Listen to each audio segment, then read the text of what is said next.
আসসালামু আলাইকুম, স্বাগতম করে নিচ্ছি মাই এভরিথিং ব্লগ চ্যানেলে। আমি ঢাকা থেকে যুক্ত হয়েছি। আশা করছি সবাই ভালো আছেন। আলহামদুলিল্লাহ, আমিও ভালো আছি। তো নতুন দিনের নতুন একটি ব্লগ নিয়ে চলে এসেছি আপনাদের মাঝে। বাজার করে এনেছি, কিন্তু কি রান্না করব সেটা এখনও ডিসিশন নিতে পারছি না। আর এটা প্রতিদিনের একটা টেনশন, একটা চিন্তা গৃহিণীদের, বিশেষ করে প্রতিদিন কি রান্না করব। তো বাজার করে নিয়ে এসেছি এখানে সকাল সকাল সকাল বলতে এখন 10টা 30 বাজে। তো লাল শাক নিয়ে আসলাম। অনেক দিন হয় ঘরে লাল শাক খাই না।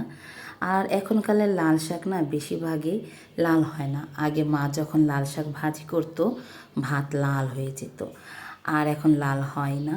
তো এই যে মিষ্টি আলু নিয়ে এসেছি, আমি আম দিয়ে, কাঁচা আম দিয়ে মিষ্টি আলু দিয়ে খাটাই রান্না করব, এটা আমার খুবই ভালো লাগে। আর এই যে এখানে ডাল নিয়ে এসেছিলাম, ডালটাও বয়মে ঢেলে নিচ্ছি। বাজার জানিয়ে এসেছি, সব কিছু গুছিয়ে নিয়েছি। এখন রান্না করার প্রস্তুতি।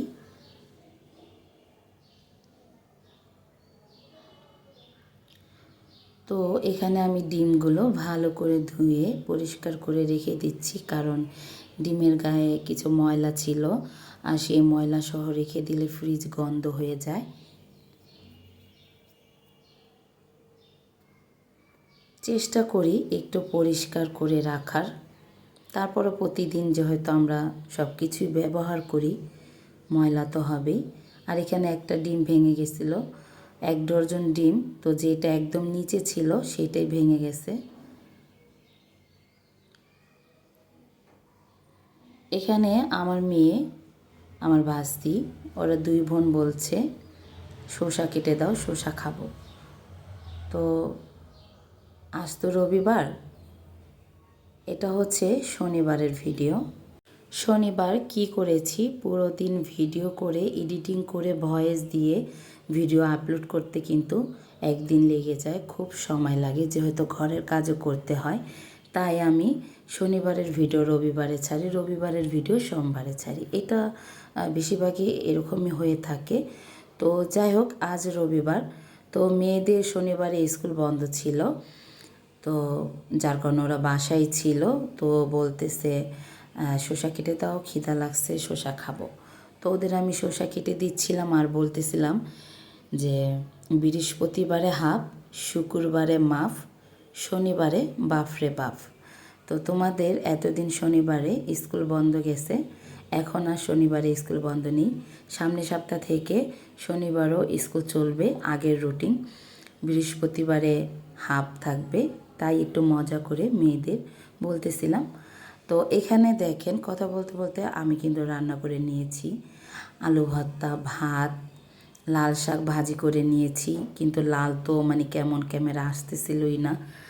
আর এখানে এই যে কাঁচা আম দিয়ে মিষ্টি আলু দিয়ে খাটায় রান্না করেছি, আবার সরিষা দিয়ে কিন্তু বাগার দিয়েছি, ধনে পাতা দিয়েছি, তেল, পেঁয়াজ, রসুন, সরিষা দিয়ে বাগার দিয়েছি। এটা কিন্তু খুবই ভালো।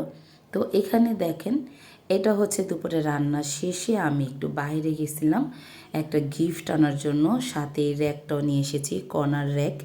এটা আমার খুবই পছন্দ। এর আগে সাদা একটা নিয়ে এসেছি, এটা কাইজটা হয়ে যায়, পাকের ঘরে তো, যার কারণে কাইজটা হয়ে যায়, তাই আমি একটু কালোটা খুঁজতেছিলাম। তো এই যে র্যাকটাও এখানে গুছিয়ে রেখে, এখানে আবার মেয়েদের আমি রেডি করে দিলাম। এই যে গিফট নিয়ে বার্থডেতে চলে যাচ্ছে, 2-3 বাড়ি পরেই ওর ফ্রেন্ডের বার্থডে আজকে, বেশি দূর না, এই যে 2-3 বাড়ির পরে, আমাদের গলিতেই। তো যার কারণে মেয়েদের একা দিলাম, না হয় আমি মেয়েদের একা ছাড়ি না, একমাত্র স্কুল ছাড়া।